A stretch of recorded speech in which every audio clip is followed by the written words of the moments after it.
Well, hello and welcome to Celebrity Lifestyle TV. So today, the Labour Party presidential candidate, Mr. Peter Obi, speaks to the press. Listen and hear what he has to say. Can't go away overnight. That structure of destruction can't go overnight. Structure that has created 133 million people living in multi-dimensional poverty can't go out overnight.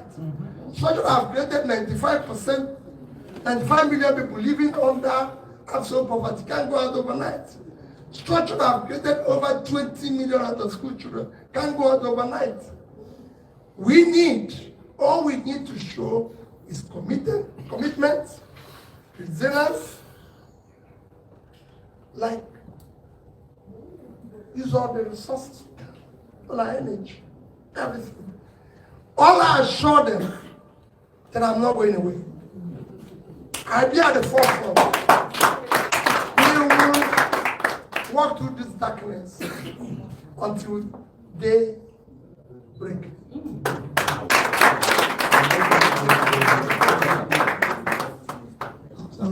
It's certain. I know the court will do the right thing. Their children are involved. The future of their children are involved.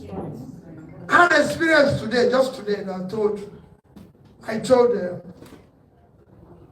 my chairman, I choose, whenever I meet a young person, I want to know what that young person knows. So you see me every day talking to young people. So just this morning, I went somewhere with the chairman. And a young lady was to boil water for me to make tea. I said, I will do it. She said she will do it.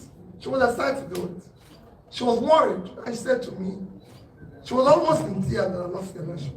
And I said, so what's your name? She said, called her name. I said, so who are you? She said she was from Nasarawa. So I said, where do you go to school? She said she went to University of Nasarawa. I said, so what do you do? She said she has no job. She graduated since 2018. She said, so what are you trying to do? She told me she's learned how to do baking. So why are you not baking instead of being here to do this? She said she doesn't have 75,000 naira to buy an oven. Okay, so many people at the back there. So what I'm going to do is... That's the life you get in Nigeria. People who don't have money to buy an oven. Okay, so those at the back, I'll recognize two people from the back so that you can, because of the time it takes you to move. You be coming, let me call someone here while you're coming. Good morning, Your Excellency. My name is Dixon Iregu. I anchor Nigeria right now, AIT. With the gloomy picture that is out there in our side today, with the rot in the political space, where do you get your inspiration and your strength from? Nigerians want to know, please. Of course, I get my inspiration, Dixon, from the young girl who doesn't have 75,000 naira to buy an oven. When people like me can sit down in a place and drink a bottle of wine that is costing that amount, the same country. When people like me have stolen billions of public money, I would have bought an oven for our young graduates. So that's where you get your inspiration. I said I want to build a new Nigeria, where those youths will have hope, where there will be a future for them.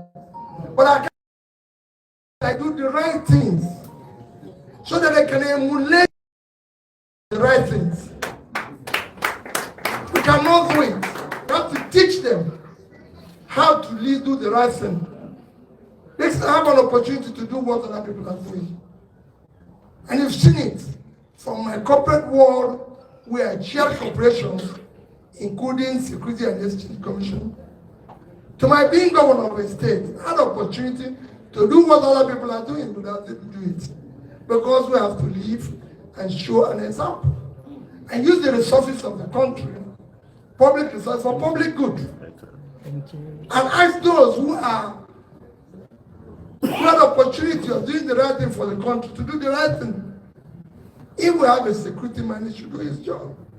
If we have somebody to conduct the election, I've been an observer of election in some of the West African countries. Texting wasn't anything near this. Is this what we spend billions to do? Hey, what do they mean it?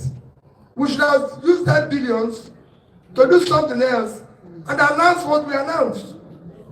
Because this young girl would have had an orphan and then we'll do the announcement. Okay. All right, quickly. I hope you are not here tonight. I hope you are not here tonight. Kamala is my name. I work with TV3 in Ghana. You said that you're going to court. What? Fair is the least expected of us. The other question you asked about going to court, I've told you, I cannot answer until I get to where I was asked to go. If I was asking a question that you're asking me here as I was coming here, will I say answer you? No. I was coming here to see journalists and answer their questions. And that's what I'm doing now. Oh. Okay. Now, the last two. No, just come. The lady who's calling me, come out. No, go there. You can go there and give it to them. Give it to them then. Okay.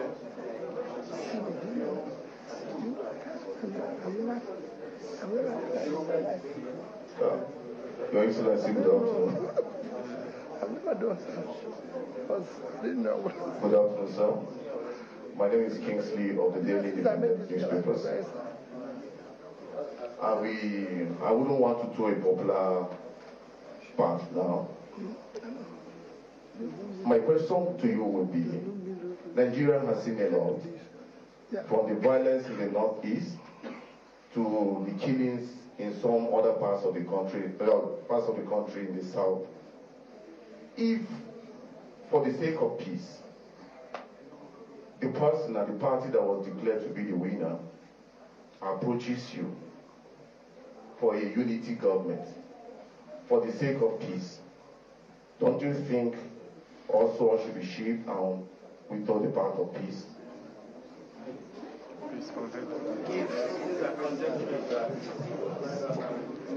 Let me say it again for purposes of your understanding.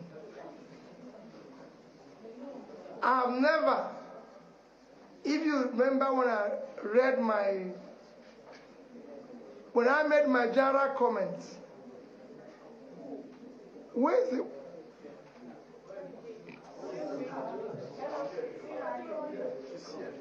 Please come, I want to be looking at you.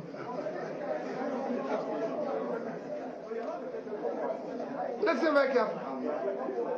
When I made my general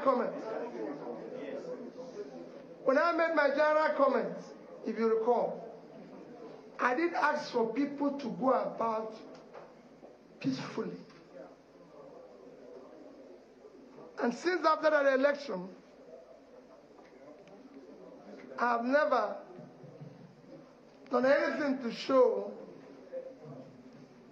that I don't want peace.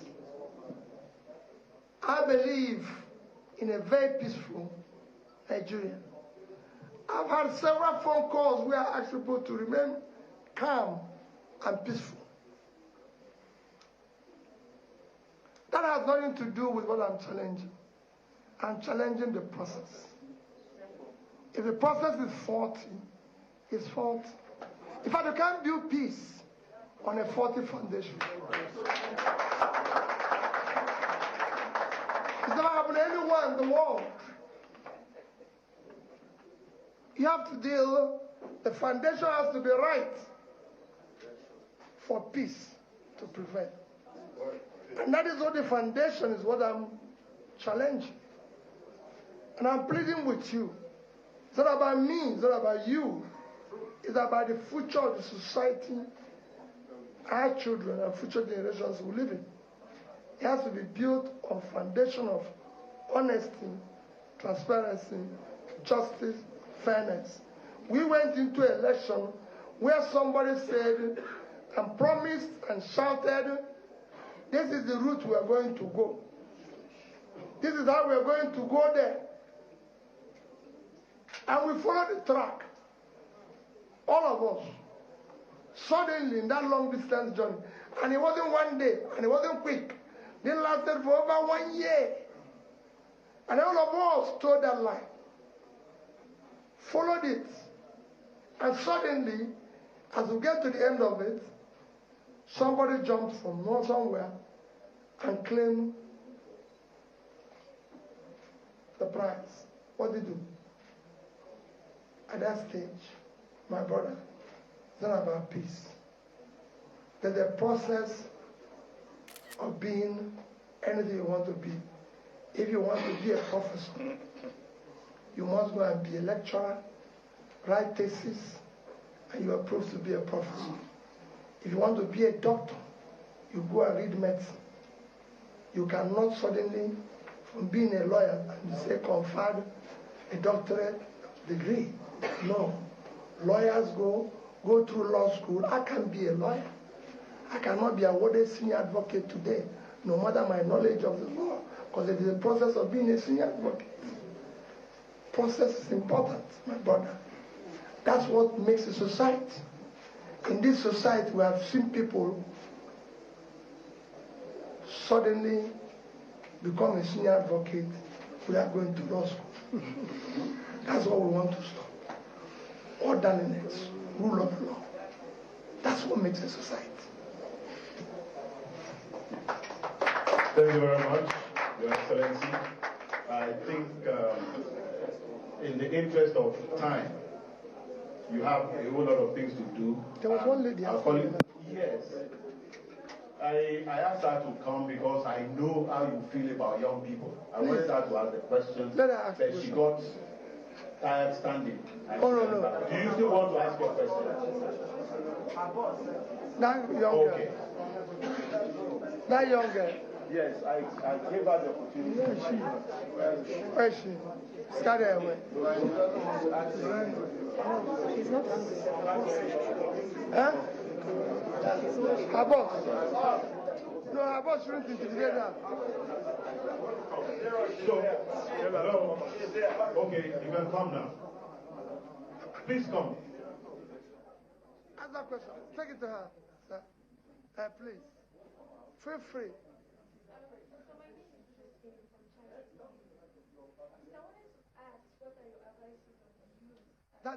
What are your advices on the youth as volunteers because they believe their votes don't count? So are you telling them to come out to vote in governorship?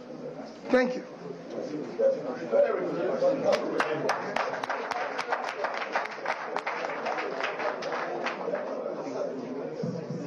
My sister, I insisted because when I saw these are the people who have put their faith in us. Be assured. Believe me as an elder brother. Believe me as a father. Believe me that this journey, I'm totally committed to it. And I'll walk through with you. I know how disillusioned you are. Don't be. Because the people we're dealing with have made up their mind that we won't succeed. We have also made up our mind that we will succeed. And I assure you that the will, our will